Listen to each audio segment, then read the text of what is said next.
Deuxième millésime de ces années en 6, 1976, c'est l'époque, c'est une année de sécheresse très célèbre à l'époque. Il y avait eu un impôt pour aider le vignoble et surtout les agriculteurs. C'était sûrement l'année du réchauffement climatique, bien avant le réchauffement climatique. C'est aussi une année où Bordeaux n'était pas tout à fait dans ses baskets, plutôt dans ses mocassins.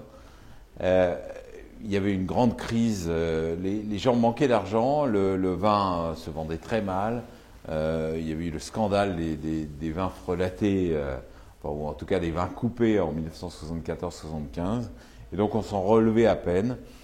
Donc le niveau est toujours pas tout à fait parfait. Mais après, dans les millésimes compliqués, ce qui est formidable, c'est que les grands terroirs, les vins de grande classe, arrivent à montrer leur génie.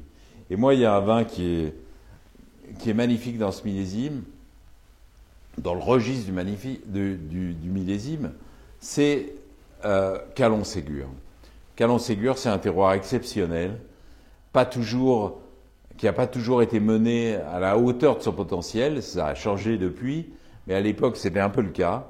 Et ce 76 se balade avec une élégance, une finesse, une aristocratie, un air